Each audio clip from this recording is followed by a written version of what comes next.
What is up, Worcester? It's time for yet another signing here ahead of the 2025-26 season. Coming back for his second season of professional hockey after joining the team midway through the year last season, Kabore Dunn. Welcome back to Worcester. Thanks, Tim. Happy to be here. Great to have you here. Great to have you back. But first, let's just catch up a little bit. How's your summer been going so far? I know it's a little earlier for you right now out on the West Coast, but things all good out there?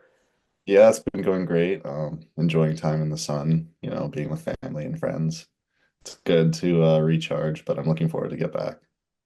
Nice. Well, that's the best way to spend the summer. Obviously, it's tough to get around once the season starts, especially back over to the West Coast. But we're coming up. It's your second professional season coming up here. You ended up getting into 10 games for the Railers towards the end of the season last year. As a part of that, just sort of expand on it. How was your first year of pro hockey?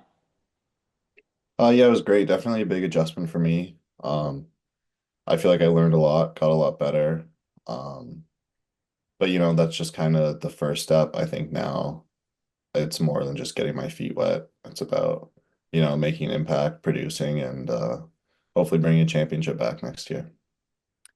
Fans are going to love to hear that stuff. You spent time last year between Utah and Fort Wayne before ultimately landing with Worcester. What was it about Worcester last year that, stuck out in your mind and what made you want to come back for another year?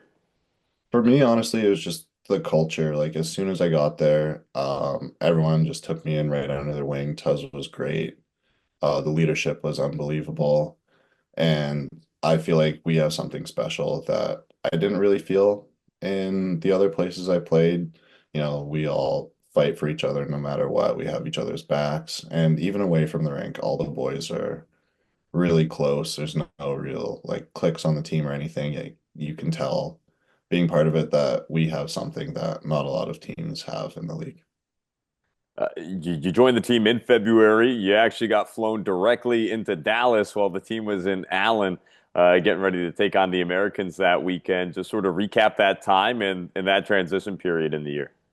Yeah, it was kind of a whirlwind. When I got there, I didn't really know what I was getting into. Then pretty much right after the first game, we hopped on the plane and then went over to Charleston. And after that first night, it felt like I had been there all year. Everyone was great. I didn't feel like I was scared to, talk to anyone, ask questions. You, Todd, Jake, the whole staff, everyone was so great to me that it was a really smooth and easy transition. So I'm grateful for that. It's good. You felt like you got acclimated with everyone. I seem to remember you getting your own hotel room that second stretch of the road trip there. So Yeah. obviously that didn't isolate you too much, which is good. Uh, you know, talk about this off season. You've been training. You're out in the Vancouver area right now. Just what's sort of been your main focus on what you're trying to grow this year? For me, I think that the biggest thing for my game to grow is not necessarily a skill, but more just problem solving, being able to make the right play every time. But I put a lot more focus on the gym this year than years in the past, just trying to get a couple extra pounds of muscle and be just a step quicker, just so I feel like I'm never chasing the game, if that Mhm. makes sense. Talk about that a little bit. I mean, you hear it as, sort of the levels go up and you move from one phase of your hockey career to the next. It seems like guys always sort of have that physical edge every time you move up, and it's always a bit of an arms race to try and catch up in that sense. Yeah, exactly. And I think, growing up, everyone like they want to work on their shot, their skating, whatever it is. But I think it gets to a point where everyone's skilled, everyone can skate, everyone can shoot. But then it's just really refining what you do and what sets you apart and how you can help the team, as well as just being able to be comfortable in every situation on the ice. You mentioned growing up and trying to figure out how to play the game right. Well, we want to hear a little bit more about how you played the game growing up. What was it that for you sort of got you first skating? I know you're from Mill Bay, right across the water there, right next to Vancouver, so it's not hard to imagine how you're inspired to start playing the game, but just what were those first steps like for you?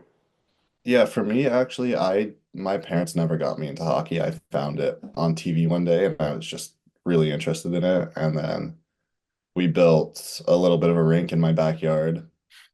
It doesn't snow where I live, so it was just on concrete, shooting tiles, but Hmm. I was out there pretty much every day as a kid, shooting pucks, stick handling, all that stuff, pretending I was in Game 7 of the Stanley Cup. Mhm. And I fell in love with it through that. So they didn't get you into hockey. I imagine maybe it took some time then for them to sort of learn the game just as you were.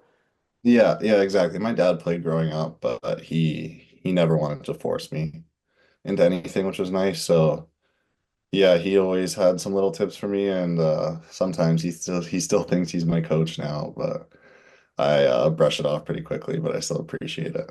We'll get him and Tuz talking and put together a plan here for you for the year. Yeah, exactly. I think that'd be great for me. Very nice. Now, still in the hockey realm, just looking at how the game's growing right now. The PWHL is taking the world by storm right now, and it's something that's actually growing out to your neck of the woods. There's a team popping up in Vancouver this coming year. Just talk about, any chatter you're hearing about that, excitement about that, and what it's like to sort of bring that side of the game out to the West Coast. Yeah, I think people are excited. It should be good for the city. There's no shortage of hockey fans out here, so I think it's great just for more people to have access to the game. It'll obviously grow the game. More people will be able to see it and fall in love with it, and that's amazing. Now, as the season gets started soon here, you're going to be heading out to Worcester for training camp coming up in October. What's that first spot, first restaurant you're going to try and hit whenever you do make it out here this way once the camp gets going? Probably Volturno Monday or Tuesday night. That It's is hard to do a free pizza. that's not the first time I've gotten that answer. Volturno's up Yeah, there for me as well. That Monday, Tuesday, buy one get one. We ought to get them to sponsor some of these interviews. The airtime they're getting here. yeah. Very nice. Now, lastly, here for you, Kabore, season's coming up as we mentioned. Opening night's October 18th, right down to the DCU Center. Just your message to fans. People are hearing this, are excited to come out. What do you have to say? Be ready for a good show. That's it. Simple, short. I like it. The show's going to start soon. Kabore Dunn is your next signing for the Worcester Railers 2025-26 season. Thanks for taking the time today, Dunner. Thank you, Tim.